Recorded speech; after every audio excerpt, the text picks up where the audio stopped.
على من لا نبي بعده ولا رسول بعده ولا معصوم بعده،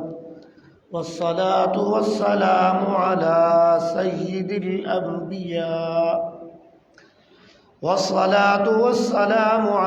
سيد الأنبياء والمرسلين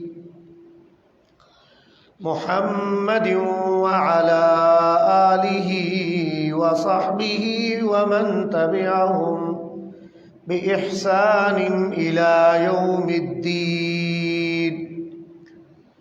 أما بعد، فأعوذ بالله السميع العليم من الشيطان الرجيم. بسم الله الرحمن الرحيم.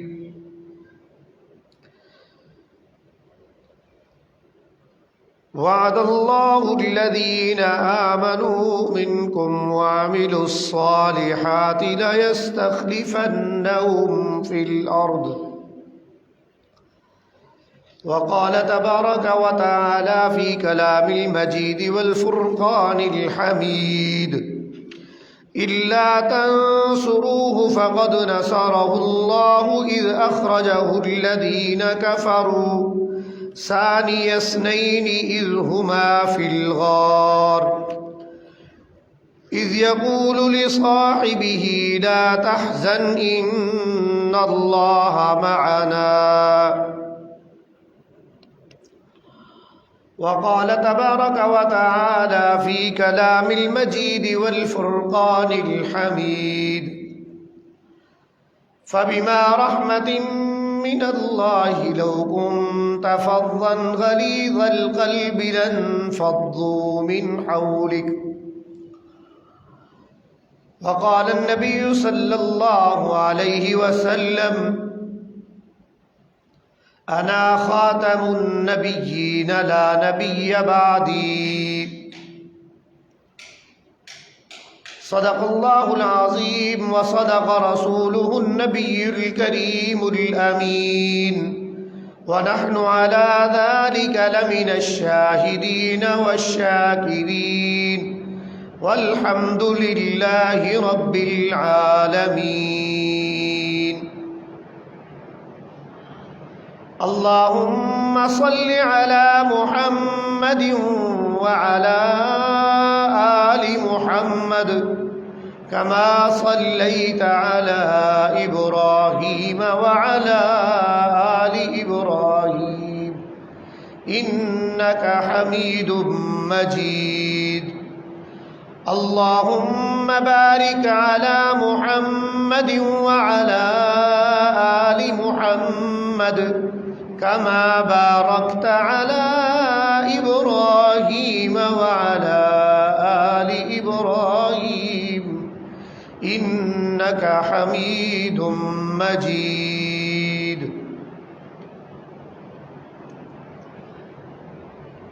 بعد الحمد للہ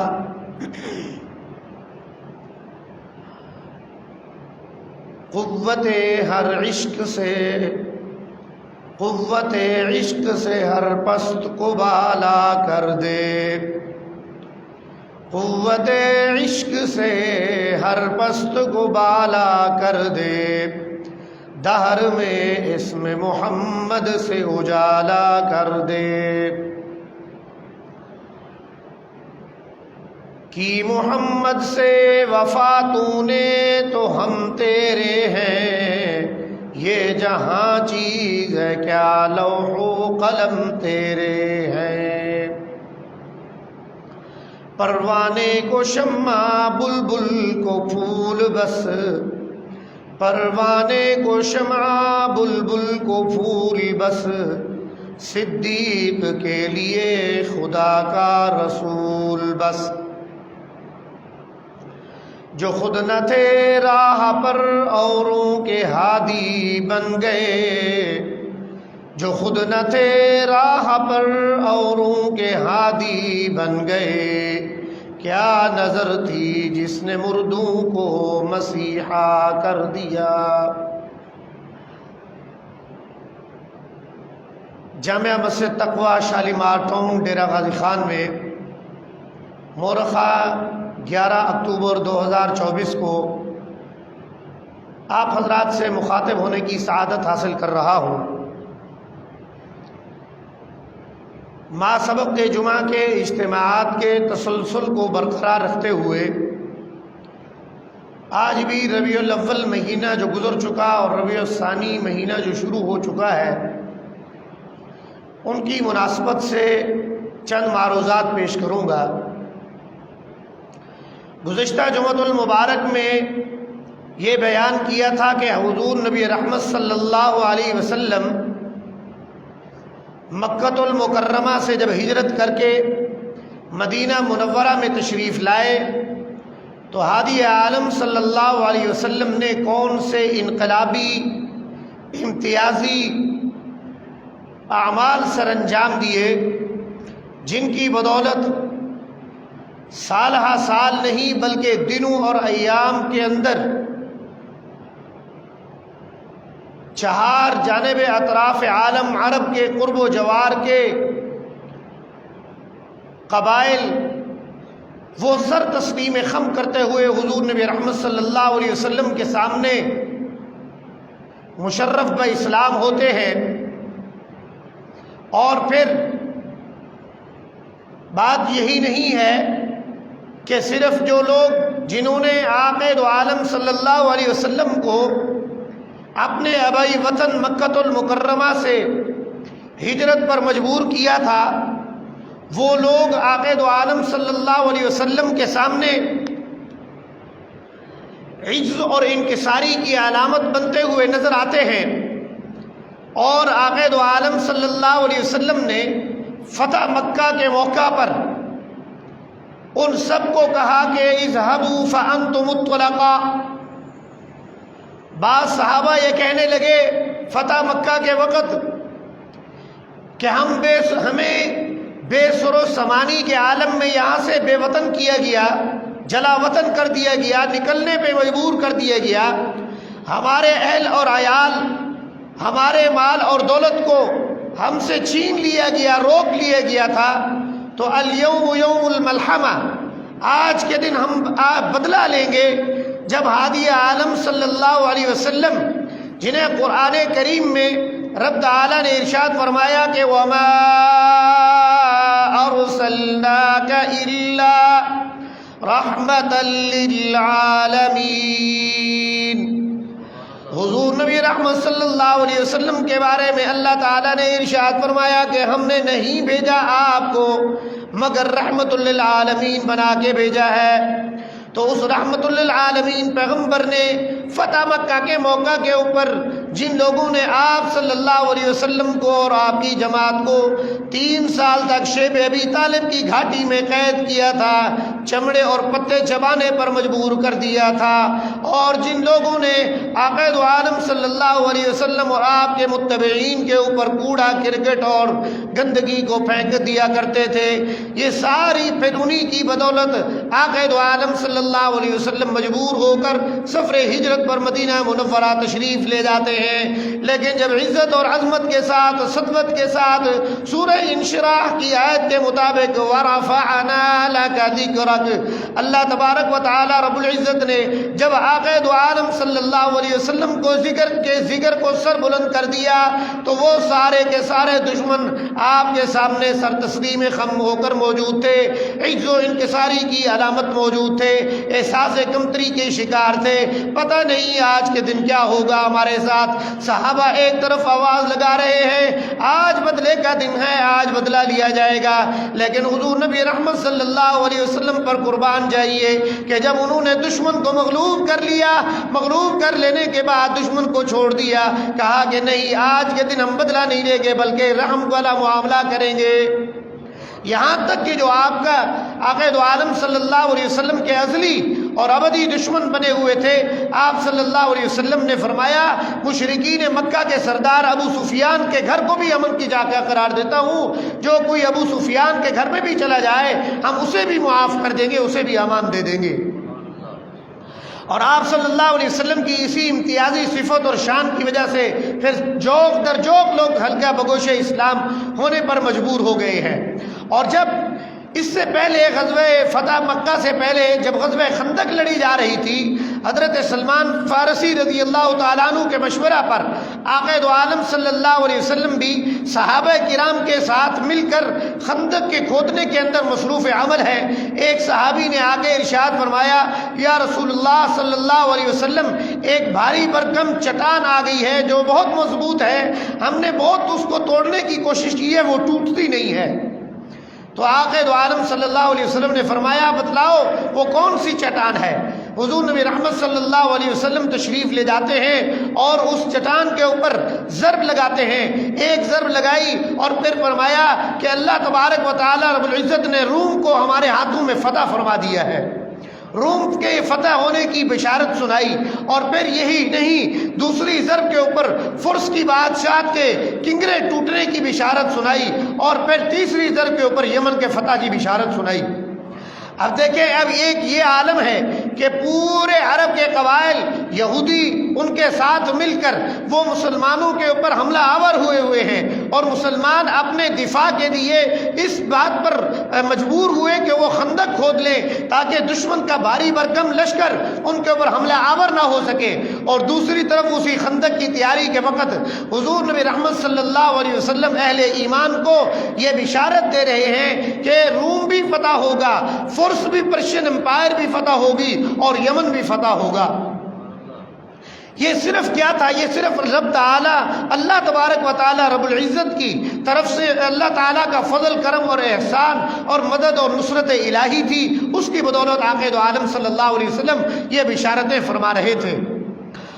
اور پھر حضور نبی رحمت صلی اللہ علیہ وسلم نے جب مدینہ منورہ میں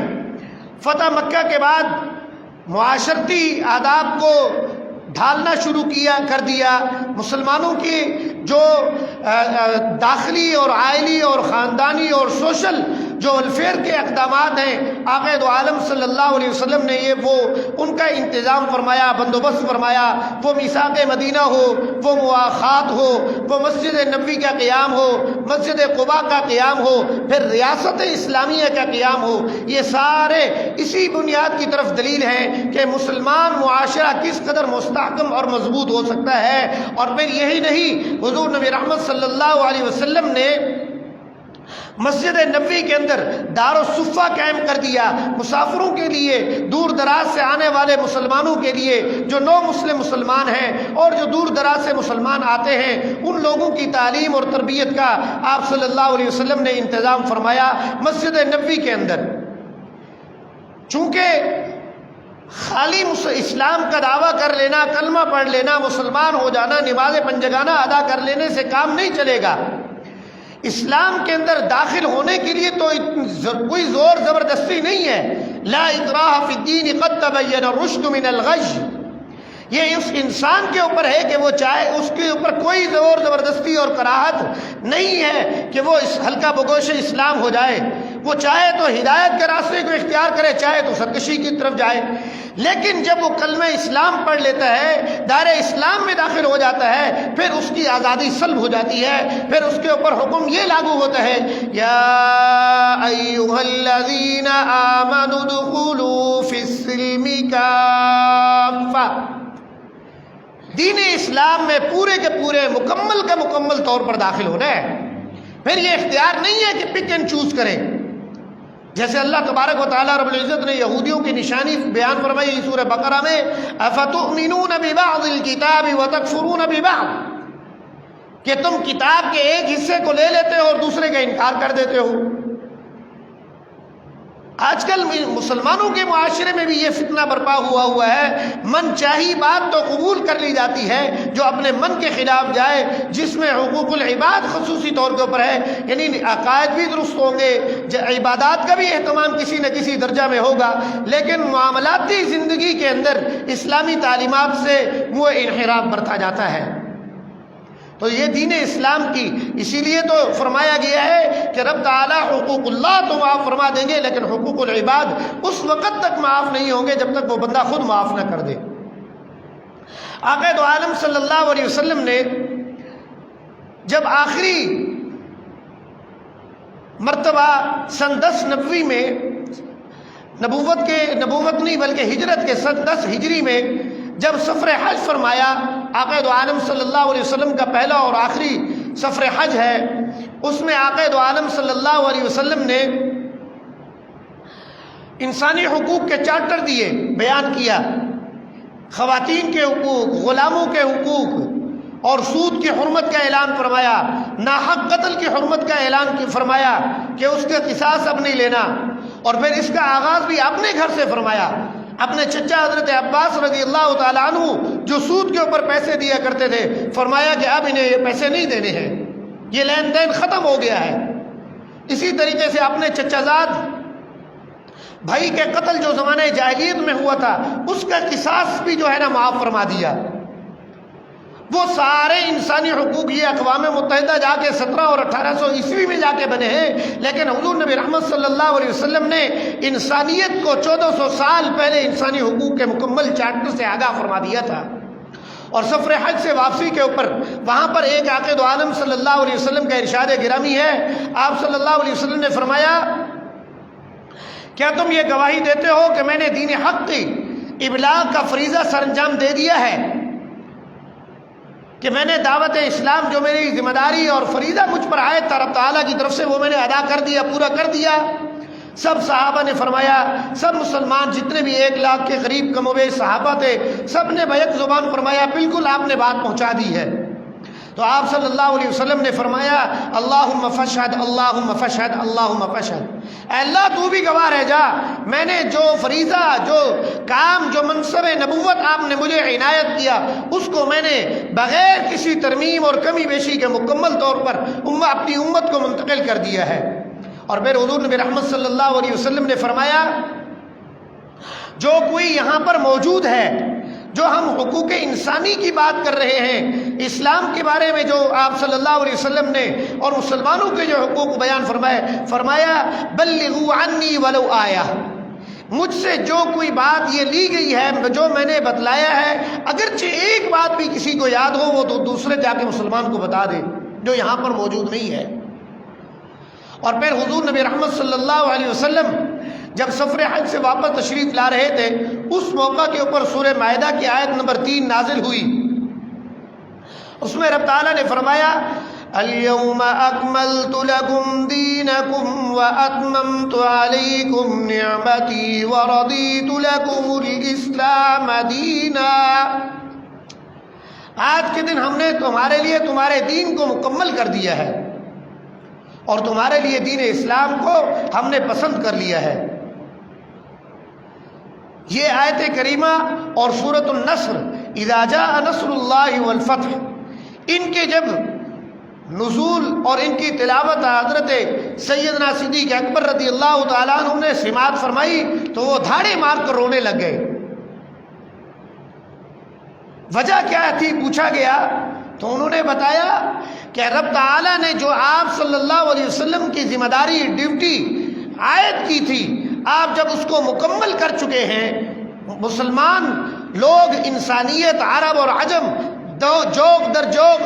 اسلام حلقہ بگوش اسلام ہو رہے ہیں، اور پھر دین اسلام کو جب مکمل کر دیا گیا ہے، گویا یہ اس بات کی علامت ہے کہ اب سلسلہ وہی جو ہے وہ منقطع ہو رہا ہے، اور آقا دو عالم صلی اللہ علیہ وسلم کا وقت وصال قریب آ چکا ہے۔ چنانچہ سن 11 ہجری کو آقا دو عالم صلی اللہ علیہ وسلم ربیع الاول سے پہلے ماہ سفر میں بیمار ہوتے ہیں، علالت کی شکار ہوتے ہیں، اور بخار کی کیفیت، سر درد کی کیفیت طاری ہو جاتی ہے۔ آقا دو عالم صلی اللہ علیہ وسلم کے مرض الوفات کا آغاز ہو جاتا ہے، اور حضور نبی رحمت صلی اللہ علیہ وسلم اس زمانے میں بھی، آخر وقت میں بھی، آقا دو عالم صلی اللہ علیہ وسلم کے جو 2 بنیادی اعمال تھے، ایک یہ تھا کہ آپ صلی اللہ علیہ وسلم بار بار جب کبھی بھی آپ صلی اللہ علیہ وسلم غشی سے بیدار ہوتے، اللہم اغفر لی امتی، اللہم اغفر لی امتی، اللہم اغفر لی امتی، اپنی امت کی بخشش کی دعا فرما رہے ہیں۔ اور اس کے ساتھ انسانیت کے حقوق کی بات کرتے ہیں، بچوں خواتین کے ساتھ، غلاموں کے ساتھ ان کے حقوق کی ادائیگی کی تلقین فرماتے ہیں، اور ساتھ ہی ساتھ آقا دو عالم صلی اللہ علیہ وسلم کی نماز کی اہتمام بھی فرماتے ہیں۔ جب کبھی غشی سے بیدار ہوتے ہیں تو نماز کی طرف چل پڑتے ہیں۔ حضور نبی رحمت صلی اللہ علیہ وسلم نے جب یہ محسوس کیا کہ اب آقا دو عالم صلی اللہ علیہ وسلم فریضہ امامت نہیں ادا کر سکتے، تو آپ صلی اللہ علیہ وسلم نے حضرت ام المؤمنین سیدہ عائشہ صدیقہ رضی اللہ تعالیٰ عنہ سے فرمایا کہ آپ اپنے ابا جان کو جا کے کہیں کہ وہ جا کے مصلی رسول صلی اللہ علیہ وسلم پر صحابہ کرام کو نماز پڑھائیں۔ حضرت سیدنا صدیق اکبر رضی اللہ تعالیٰ عنہ نے آقا دو عالم صلی اللہ علیہ وسلم کی موجودگی میں 17 نمازیں پڑھائی ہے، اور ایک نماز کے وقت میں جب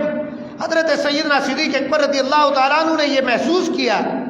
کہ آقا دو عالم صلی اللہ علیہ وسلم اپنے حجرہ اقدس سے تشریف لا رہے ہیں، تو آپ رضی اللہ تعالیٰ عنہ مصلی سے پیچھے ہٹنے لگے، تو رحمت عالم صلی اللہ علیہ وسلم نے لا لا لا لا فرما کے ارشاد فرمایا کہ نہیں نہیں، بلکہ آپ نماز جاری رکھیے، کنٹینیو کیجیے۔ اور آقا دو عالم صلی اللہ علیہ وسلم کے دنیا سے پردہ فرما جانے کے بعد، یعنی گویا کہ حضور نبی رحمت صلی اللہ علیہ وسلم نے حضرت سیدنا صدیق اکبر رضی اللہ تعالیٰ عنہ جو ہے وہ تو قبل از بعثت اسلام اس وقت سے ہی نبی رحمت صلی اللہ علیہ وسلم کے رفیق تھے، دوست تھے، ساتھی تھے، بچپن کے اندر اکٹھے پھرتے تھے، اٹھتے بیٹھتے تھے۔ اس مزاج کو بھی آپ صلی اللہ علیہ وسلم سمجھتے تھے۔ پھر حضور نبی رحمت صلی اللہ علیہ وسلم پر جب وحی کا آغاز ہوا، آپ صلی اللہ علیہ وسلم نے جب دعوت سری کا آغاز فرمایا، تو جب اپنے گھر کے بعد سب سے پہلے جس شخصیت کو دعوت دی وہ سیدنا صدیق اکبر رضی اللہ تعالیٰ عنہ ہے۔ ایک موقع کے اوپر کسی صحابی نے حضرت سیدنا صدیق اکبر رضی اللہ تعالیٰ عنہ کے متعلق کچھ نامناسب کلمات کہے، تو آپ صلی اللہ علیہ وسلم اس پر غمگین ہوئے، ناراض ہوئے، اور زجر اور توبیخ فرماتے ہوئے فرمایا کہ کیا تمہیں معلوم ہے ابو بکر صدیق رضی اللہ تعالیٰ عنہ کے مجھ پر اتنے احسان ہیں کہ ان احسانوں کا بدلہ میں دنیا میں ادا نہیں کر سکتا، خود رب تعالیٰ قیامت کے دن ان احسانات کا بدلہ عنایت فرمائیں گے۔ اور پھر حضرت سیدنا صدیق اکبر رضی اللہ تعالیٰ عنہ کی یہ صفت بتلائی آقا دو عالم صلی اللہ علیہ وسلم نے کہ ابو بکر وہ شخصیت ہیں کہ جب میں نے دعوی نبوت، اعلان نبوت فرمایا، دعوت اسلام کا آغاز فرمایا، تو ہر ایک اس کے قبول میں ہر ایک نے تأمل کیا، توقف کیا، انتظار کیا، مہلت مانگی یا دلیل مانگی۔ لیکن ابو بکر وہ واحد شخصیت ہے، جب میں نے بات کہی کہ مجھ پر میرے پاس فرشتہ آیا اور اس نے یہ مجھے کہا، علامات نبوت بتلائیں، اور پھر میں نے دعوت اسلام پیش کی، تو ابو بکر صدیق رضی اللہ تعالیٰ عنہ فوراً مشرف اسلام ہو گئے، بغیر کوئی توقف کے، بغیر کسی تأمل کے، بغیر کسی اپنا مہلت کے۔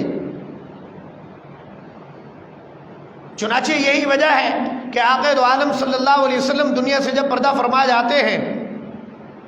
آپ صلی اللہ علیہ وسلم کے دنیا سے پردہ فرمانے کے بعد تجہیز و تکفین کے عمل کی تکمیل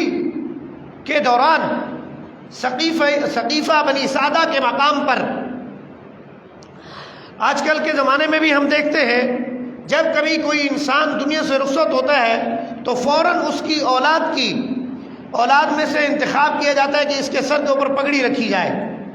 اس کو نیابت اور قائم مقام اس کو جو ہے ڈکلیئر کر دیا جائے، اعلان کر دیا جائے کہ اب کوئی لین دین کا معاملہ ہے، کوئی فائدہ نقصان ہے، کوئی کمی بیشی ہے تو اس بچے سے یا اس بھائی کے ساتھ معاملہ کیا جائے، اس سے رابطہ رکھا جائے۔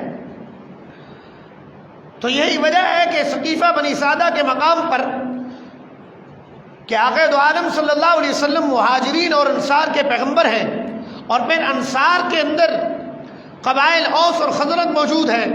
پھر مسلمانوں کے ہاں حلقہ بگوش اسلام ہونے والوں کی تعداد اب سینکڑوں میں یا درجنوں میں نہیں بلکہ اب ہزاروں اور لاکھوں میں آ چکی ہے۔ اگر یہ امت مسلمہ بغیر کسی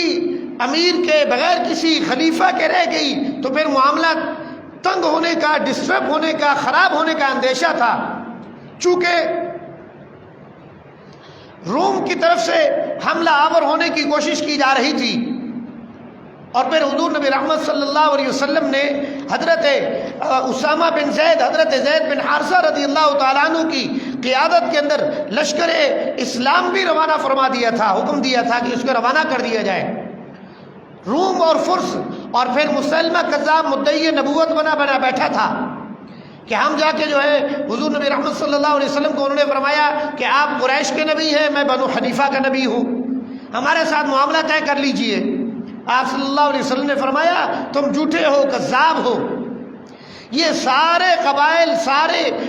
سلطنتیں، سپر پاور طاقتیں وہ مسلمانوں پر یا سلطنت اسلام، ریاست اسلام مدینہ منورہ پر حملہ آور ہونا چاہتی تھی۔ اس عالم میں انصار نے جلد بازی کرتے ہوئے سقیفہ بنی سعدہ کے اندر جا کر مجلس منعقد کی کہ اب آقا دو عالم صلی اللہ علیہ وسلم کا نائب خلیفہ کسی کو چنا جائے۔ یہ خبر، یہ اطلاع حضرت سیدنا عمر فاروق رضی اللہ تعالیٰ عنہ، حضرت سیدنا ابو عبیدہ ابن الجراح رضی اللہ تعالیٰ عنہ اور پھر حضرت سیدنا صدیق اکبر رضی اللہ تعالیٰ عنہ تک پہنچی تو آقا دو عالم صلی اللہ علیہ وسلم کے رفیق یار غار و مزار، یہ وہ شخصیت ہے حضرت سیدنا صدیق اکبر رضی اللہ تعالیٰ عنہ کہ حضور نبی رحمت صلی اللہ علیہ وسلم کے دنیا سے پردہ فرماشی اور رحلت کے بعد جب سب صحابہ کرام اپنے اپنے جذبات، احساسات پر کنٹرول چھوڑ چکے تھے، کھو چکے تھے، وہ جو ہے ڈھل چکے تھے، وہ ایسے سمجھے کہ وہ انہوں نے کہا کہ نہیں، آقا دو عالم صلی اللہ علیہ وسلم نہیں تو ہم بھی نہیں ہیں، کچھ بھی نہیں ہے۔ اور حضرت سیدنا عمر فاروق رضی اللہ تعالیٰ عنہ تو اس قدر غضبناک ہوئے کہ تلوار نیام سے نکالی کہ اگر کسی نے کہا کہ آقا دو عالم صلی اللہ علیہ وسلم دنیا سے پردہ فرما چکے ہیں تو میں اس کی گردن سر سے جدا کر دوں گا۔ حضرت سیدنا صدیق اکبر رضی اللہ تعالیٰ عنہ اس عالم میں تشریف لائے اور قرآن کریم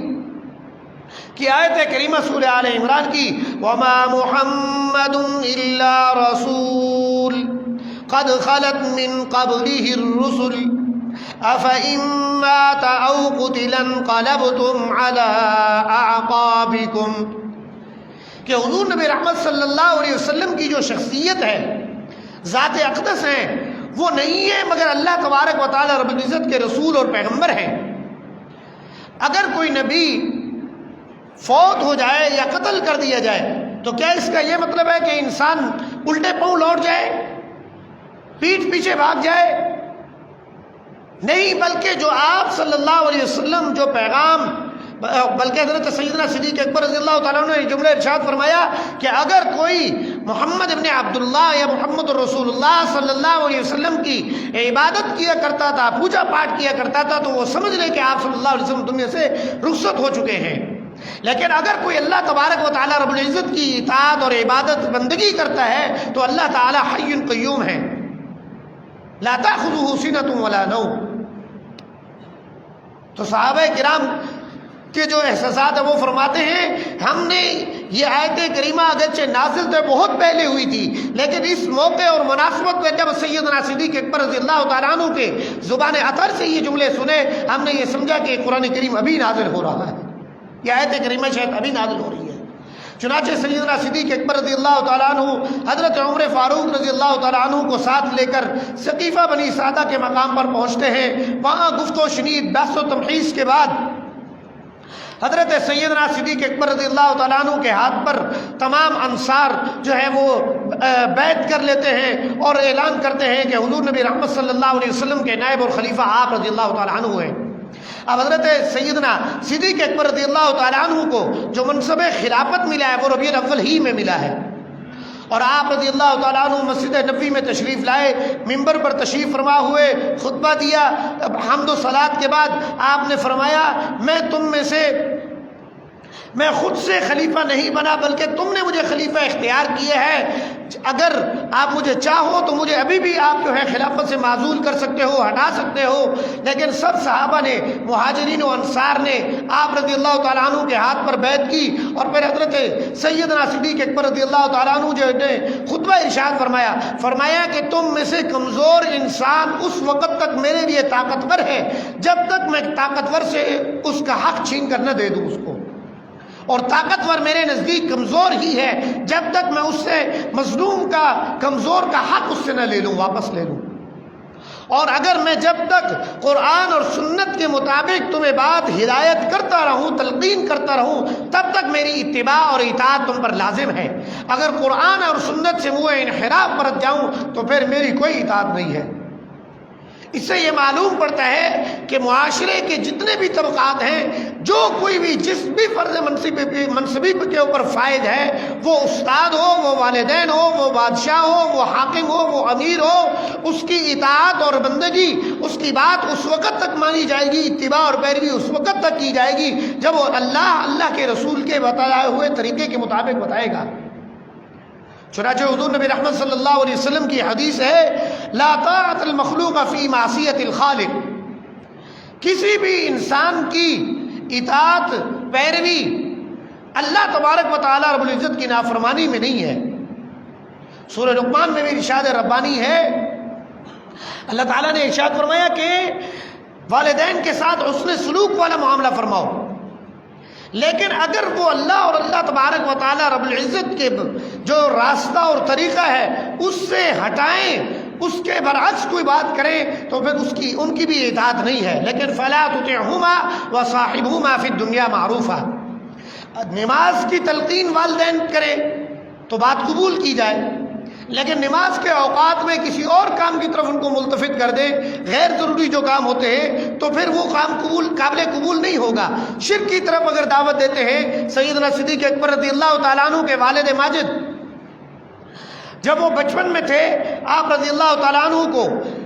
بت خانے میں لے جاتے ہیں اور کہتے ہیں کہ بت کے سامنے پوجا کرو، اس کے سامنے سر جھکاؤ۔ آپ رضی اللہ تعالیٰ عنہ نے نہیں کیا،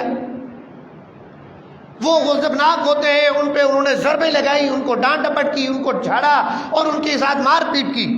جب وہ گھر میں حضرت سیدنا صدیق اکبر رضی اللہ تعالیٰ عنہ روتے ہوئے تشریف لائے تو ان کی والدہ نے دیکھا وہ رو رہے ہیں، پوچھا کیا ماجرا ہے ابو قحافہ؟ انہوں نے کہا یہ عبداللہ جو ہے، یہ عبد القعبہ انہوں نے نام رکھا تھا، یہ جو ہے بت کے سامنے وہ نہیں کرتا، اس کا ادب اور احترام اس کے سامنے سجدہ سے ریز نہیں ہوتا۔ تو انہوں نے کہا کہ اس کو چھوڑ دیجئے، یہ ابھی میرے پیٹ میں تھا، بطن میں تھا، شکم میں تھا، اس وقت میں نے خواب میں دیکھا تھا کہ مجھے آواز دی گئی تھی هو عتق من النار، کہ ہم نے اس کو آگ سے آزاد کر دیا ہے۔ حضرت سیدنا ابراہیم علیہ السلام کے والد آپ علیہ السلام کو بت خانے میں لے کے جاتے ہیں کہ وہ بت کے سامنے جو ہے اس کا ادب کریں، احترام کریں، عبادت کریں، لیکن آپ علیہ السلام نے نہیں کی،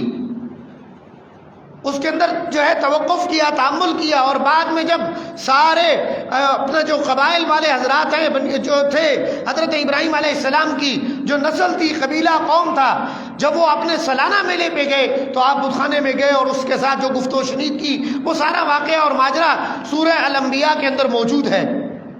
لیکن اس سب کے باوجود بھی جہاں تک معاملہ ہے دنیاوی زندگی کے اندر، وہاں پر والدین کے ساتھ محبت، مودت، اطاعت اور معروف اچھے طریقے کے ساتھ ان کے ساتھ معاملہ کرنا ہے۔ بار بار جب آپ رضی اللہ تعالیٰ عنہ کے جو واقعہ قرآن کریم میں سورہ مریم کے اندر مذکور ہے، حضرت ابراہیم علیہ السلام بار بار فرماتے ہیں یا ابتی لا تعبدوا الشیطان ان الشیطان کان للرحمن عدوا وعصیا، کہ آپ اس کی اتباع اور اطاعت نہ کریں شیطان کی۔ یا ابتی، اے میرے ابا جان، اے میرے ابا جان، اے میرے ابا جان ارشاد فرما رہے ہیں۔ تو چنانچہ میں جو بات کر رہا تھا کہ حضرت سیدنا صدیق اکبر رضی اللہ تعالیٰ عنہ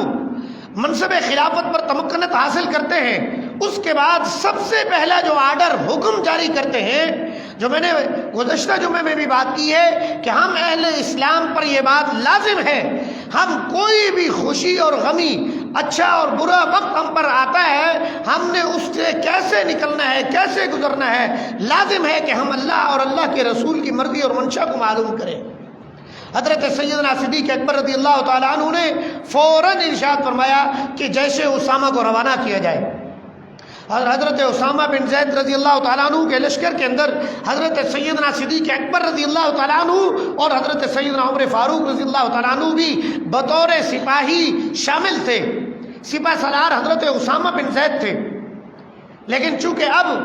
حیت تبدیل ہو چکی ہے، خلیفہ وقت حضرت سیدنا ابو بکر صدیق رضی اللہ تعالیٰ عنہ ہو چکے ہیں، اور پھر حضرت سیدنا صدیق اکبر رضی اللہ تعالیٰ عنہ نے حضرت سیدنا اسامہ بن زید سے ریکویسٹ کی، درخواست کی، التجا کی کہ مجھے ریاست اسلامیہ کی حفاظت کے لیے ضروری جو اقدامات ہیں اس سلسلے میں سیدنا عمر فاروق رضی اللہ تعالیٰ عنہ سے مشاورت کی ضرورت ہے، آپ انہیں جو ہے رخصت دے دیجئے کہ یہ میرے پاس یہاں مدینہ منورہ میں قیام فرمائے۔ اب جب حضرت سیدنا صدیق اکبر رضی اللہ تعالیٰ عنہ لشکر اسامہ بن زید کو روانہ کرنے کی تیاری فرما رہے ہیں، عزم فرما رہے ہیں، تو سب صحابہ کرام رضوان اللہ علیہم اجمعین بات کرنے لگے، باہم مشاورت کرنے لگے، کہنے لگے اے خلیفۃ الرسول، آپ اس عالم میں یہ لشکر روانہ نہ کریں۔ ایک طرف مدعیان نبوت مسیلمہ بن کذاب، طلیحہ اسدی، سجاح اور دیگر وہ جو ہے لشکروں کو تیار کیے ہوئے بیٹھے ہیں کہ مدینہ منورہ پر حملہ آور ہو، دوسری طرف مرتدین ہیں جو لوگ دین نئے اسلام میں داخل ہوئے تھے، پھر وہ بھٹک گئے ہیں۔ انہوں نے کہا کہ ہمارا معاملہ تو رسول اللہ صلی اللہ علیہ وسلم کے ساتھ کی ذات کی حد تک تھا، اب ہمارا کوئی معاملہ نہیں ہے ان کے خلیفہ کے ساتھ۔ پھر تیسری طرف مانعین زکوٰۃ ظاہر ہو گئے ہیں کہ وہ کہتے ہیں کہ نہیں، ہم زکوٰۃ دیتے تو رحمت عالم صلی اللہ علیہ وسلم کو دیا کرتے تھے، خلیفہ رسول صلی اللہ علیہ وسلم کو ہم زکوٰۃ نہیں دیں گے۔ تو قربان جائیے حضرت سیدنا صدیق اکبر رضی اللہ تعالیٰ عنہ کے اس جملہ پر مفکر اسلام سید ابو الحسن علی حسنی ندوی رحمۃ اللہ علیہ فرماتے ہیں، رب تعالیٰ کی مرضی اور منشا اور حکمت بڑی مثالی ہے، بڑی لاجواب ہے کہ اللہ تعالیٰ نے آپ رحمت عالم صلی اللہ علیہ وسلم کے بعد منصب خلافت حضرت سیدنا صدیق اکبر رضی اللہ تعالیٰ عنہ کے سپرد فرمایا کہ ان کے اندر جو دین کی حمیت اور دین کی حفاظت کا جو جذبہ اور ولولہ تھا وہ مثالی اور دیدنی تھا۔ آپ علیہ السلام نے فرمایا اَيُنْقِذُ الدِّينَ وَأَنَا حَيٌّ۔ حضرت ندوی صاحب فرماتے ہیں آج کے زمانے میں بھی ہمیں اس بات کی ضرورت ہے، ایک مسلمان کے ہوتے ہوئے بھی، کسی مسجد کے، مدرسے کے، عالم کے، حافظ کے ہوتے ہوئے بھی دین کے اندر پیوندکاری کی جائے، پک اینڈ چوز کی پوزیشن کو اختیار کیا جائے، اس معاملے کو قابل قبول نہیں کیا جا سکتا، کسی طرح رواداری کا مظاہرہ نہیں کیا جا سکتا۔ چنانچہ سیدنا صدیق اکبر رضی اللہ تعالیٰ نے ارشاد فرمایا